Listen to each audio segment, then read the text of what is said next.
Hey there, guys. All right, today we are back with some more extra credits. This time, starting a series on United States. Their extra history series on the Articles of Confederation becoming the United States, episode 1. Now, if you guys have watched me for a while, you know I find U.S. history to be exceptionally boring.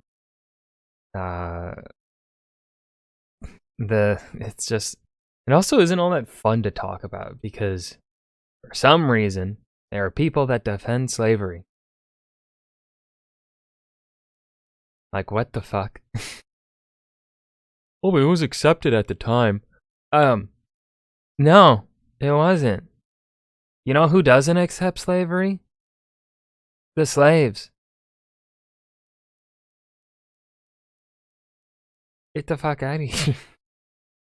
What the fuck? If I see anyone commenting that, I'm just gonna ban you. You've been warned.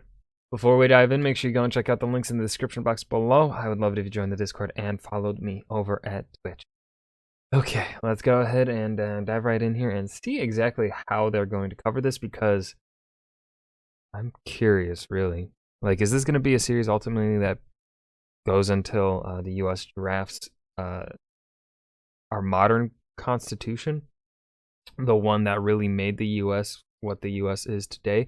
Because the Articles of Confederation really made us a loose... We are more like the EU instead of the U.S. The Articles of Confederation. The United States Constitution created a republic that has lasted for well over 200 years, but it was not the first national government of the United States of America. That distinction goes to... And really, we should be updating that fucking Constitution. So much more.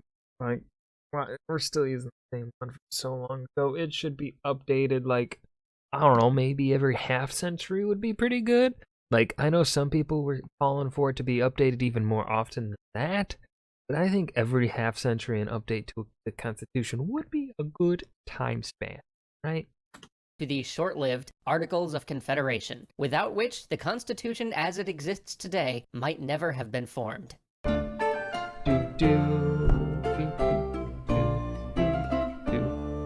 The British Parliament had just about had it with their American colonists. First, they ran up enormous debts fighting the French, which... respectable enough, I guess, but they now refused to pay the taxes that would fund it, and they even had the gall to argue that Parliament had no right to issue taxes to them at all. And yeah, the U.S. Revolution was a war by the bourgeoisie. It was not a war of the common American. Now, some radicals in Boston had ruined an entire shipment of taxable goods in a shocking disregard for tea. Parliament weighed their options and decided to take a risk. They would punish Boston and the entire colony of Massachusetts, making an example of them to warn other colonies against taking similar rebel actions. They shut down Boston Harbor and revoked the Massachusetts colony's right to govern itself. But there was a problem with Parliament's carefully considered, surgically precise retaliation. It sucked. After all, there were still many Americans who were loyal to the crown. Their loyalty sprang not from a fear of punishment, but from a genuine and even patriotic belief that the British government was the best government on earth, because it guaranteed representation and rights and all these wonderful things that Parliament had just deemed necessary to strip away.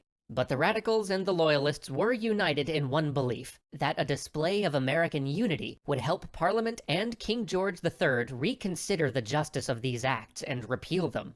Delegates from the colonies convened at a Continental Congress in 1774 to draft a nice, thoughtful letter explaining their objections and asking Parliament to kindly repeal these laws. By the end of the week, though, what had been originally intended as a gentle letter of friendship had transformed into an open rebuke and a vow to embargo British goods. We will ban you. Many of the delegates cheered this display of resolve. One, shouting to be heard above the cheers, warned that this act would be a declaration of war. Nobody listened. They were too busy congratulating themselves on the inevitable capitulation of Great Britain. But just in case, they did agree to reconvene in half a year if Parliament didn't meet their demands. Half a year later, shots had been fired, and the American Revolutionary War was underway. So the Continental Congress met again.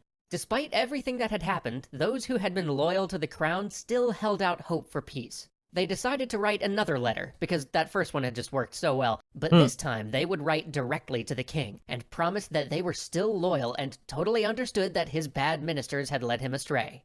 King George refused to even read this letter, and declared all the colonies to be in open rebellion. So 0 for 2 on the letter thing.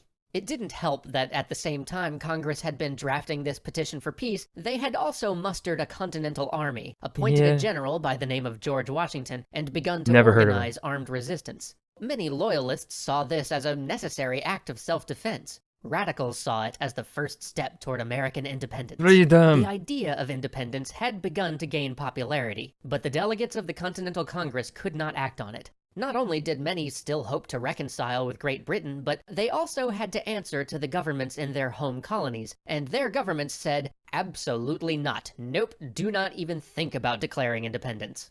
Once again, the time was ripe here for a thoughtful, strategic intervention by British Parliament, and once again they did not miss the opportunity. They announced a blockade of all 13 colonies, and effectively expelled them from the empire. The last hope for reconciliation was snuffed out. The colonies stopped being colonies, and instead became self-governing states. They threw out their old systems of government, and the loyalists who ran them, and wrote new state constitutions. Their delegates at the Continental Congress... Okay, he's very, brushing over a lot of things, which is fine. I don't think I even need to expand on anything here, because most of my viewers are American. Received new instructions. Please, yes, do declare independence now. Heck, Rhode Island got so excited it declared itself an independent nation before anybody else could.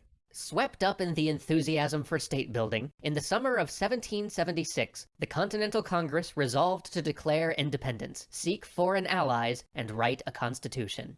Ideas for a constitution that brought the colonies together in an alliance had been floating around for decades, but the most influential model had come from Benjamin Franklin, a philosopher, statesman, and hobby kite enthusiast. Franklin had become fascinated by the Haudenosaunee, Native American peoples who had formed a confederacy of 6 nations. Their leader saw an echo of his own people's divided past in the British colonies, and urged them to form a confederacy of their own. This idea had sparked Franklin's immense curiosity. He embarked on a study of the Haudenosaunee Confederacy, European models of government, and even colonial alliances from the early days of settlement. In 1754, he had met with delegates from other colonies and laid out his Plan of Union, which synthesized elements of the governments that he'd studied into a uniquely Okay, so they're jumping around in time back and forth a bit. A little confusing. American vision.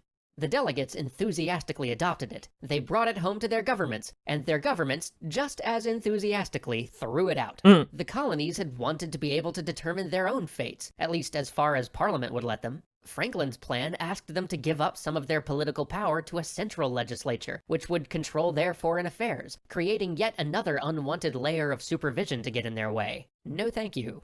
But Franklin continued working on this plan. When he joined the Second Continental Congress in 1775, he revised it and presented it as a plan for how this multi-state Congress should be organized. They had basically been winging it for the last year, coasting off of popular approval and the indulgence of the colonies, but they had no official grant of authority. Franklin hoped to fix that, but he had acted just a bit too early. Looks a bit raw in it. The independence movement needed about another year to warm up to the idea of a constitution, so his proposal was pushed aside again. Okay, so now fast forward back to where we were in 1776. At last, the pendulum is swinging in favor of a constitution to spell out the rights and responsibilities of the Continental Congress. An unlikely man takes the helm. John Dickinson, who has been a vocal loyalist, staunchly opposed to both independence and revolution. That name I actually have never heard of. Yet he has also led the way for both of them. His newspaper articles about the need to resist British taxation through non-violent boycotts had shaped the early stages of colonial resistance. Wait. And he's the letters from the Pennsylvania farmer dude? Since then, he's authored so many documents on behalf of the Congress that he'll later be known as the penman of the Revolution. Dickinson fears that the states aren't yet ready to govern themselves without the protections of British law. Seeing many of his fellow delegates argue for independence before they even have a constitution only makes him more convinced that they haven't thought through what independence requires. So he volunteers to lead the committee to draft a constitution and get things started right. He blows the dust off of Benjamin Franklin's plan and takes the name from the top of the page, Articles of Confederation. But this new country needs a better name than the United Colonies of North America. They're not colonies anymore, they're states. How about the United States of America? Over the next few weeks, Dickinson leads the creation of a new constitution and updates Franklin's work with his own ideas. He replaces the backbone of British law with a central legislature that has authority over the states. He guarantees civil rights at the national level and restricts foreign policy decisions to his new Confederation Congress. He's almost ready to submit his final draft when the moment he feared so much arrives. The Declaration of Independence is ready to go, and Congress must vote on whether or not to sign it. Dickinson does his best to block the vote, arguing that the states must ratify a constitution first. How can they declare independence when they don't even have a national government? The other delegates scoff at this idea. They don't need a national government. The states have been doing just fine on their own.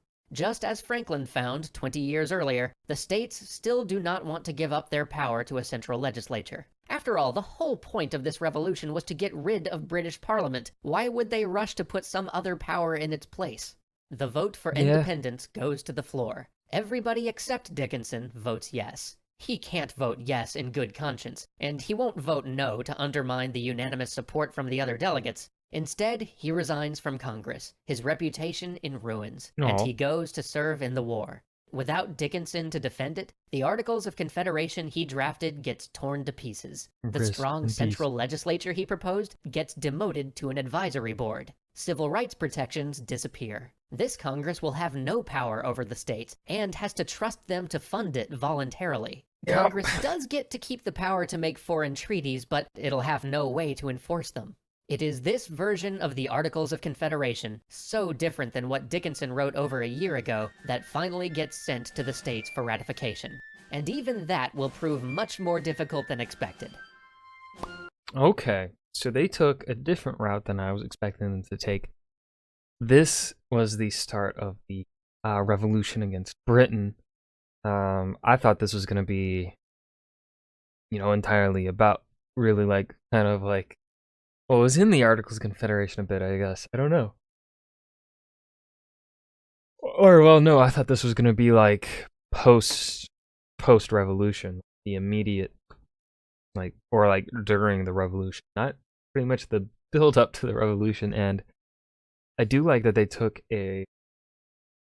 looked at the revolution or the build up to the revolution from a different perspective. They looked at it from the perspective of people inside the Continental Congress, which is something not really done, I feel like, or at least the way that they explain it, in which we have people inside the United States going, yo, we can't just declare independence, we've got to plan this out, we got to think things through, we've got to establish and have a government in place for when we do declare, or if we do declare independence, so that we are prepared to run a country that we are, trying to create here. I thought that was the Articles of Confederation becoming the United States. Extra History #1 by Extra Credits. I hope you guys enjoyed. Remember to hit that like button and subscribe for more. And I will see you guys in the next video. Peace.